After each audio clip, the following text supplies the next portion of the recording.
काफी समय तक हम मानते थे कि IC1101 ही इस यूनिवर्स का सबसे बड़ा राजा है। ये धरती से 1 बिलियन लाइट ईयर्स दूर है। इसका डायमीटर 60 लाख लाइट ईयर्स। हमारी मिल्की वे इसके सामने एक छोटी बिंदी जैसी है। इस गैलेक्सी में 100 ट्रिलियन तारे हैं।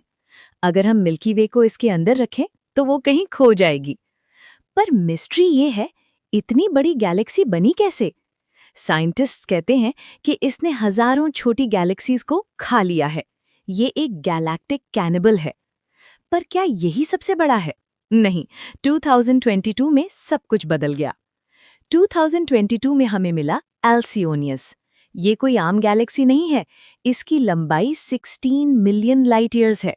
अगर आप लाइट की रफ्तार से चलें तो भी आपको एक सिरे से दूसरे सिरे तक जाने में 1.6 करोड़ साल लगेंगे।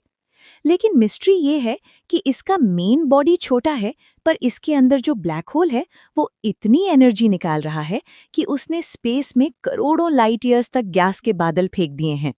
ये इतना बड़ा कैसे हो गया? क्या स्पेस में कोई ऐसी डार्क एनर्जी है जो इसे खींच रही है, या फिर ये किसी और डायमेंशन का दरवाजा है?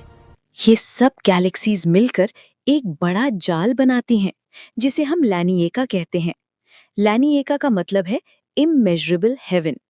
इसमें मिल्की वे, एंड्रोमेडा और हजारों और गैलेक्सीज एक नदी की तरह एक ही दिशा में बह रही हैं। हम सब एक ग्रेट अट्रैक्टर की तरफ खींचे जा रहे हैं। क्या हम कभी इन बड़े राक्षसों तक पहुंच पाएंगे? शायद नहीं, पर उनका होना ही हमें बताता है कि हम कितने छोटे हैं। एल्सियोनियस हो या IC1101, ये सिर्फ दिखाते हैं कि ब्रह्मांड की कोई सीमा नहीं है। हम एक ऐसे समुंदर में तैर रहे हैं जिसका दूसरा किनारा हमें कभी नहीं दिखेगा। लेकिन हर नई खोज हमें एक कदम और करीब लाती है उस सवाल के कि क्या हम वाकई अकेले हैं? वीडियो पसंद आई तो सब्सक्राइब करें और कमेंट में बताएं, क्या आप इतनी बड़ी गैलेक्सी में रहना चाहेंगे जहां रात कभी होती ही नहीं?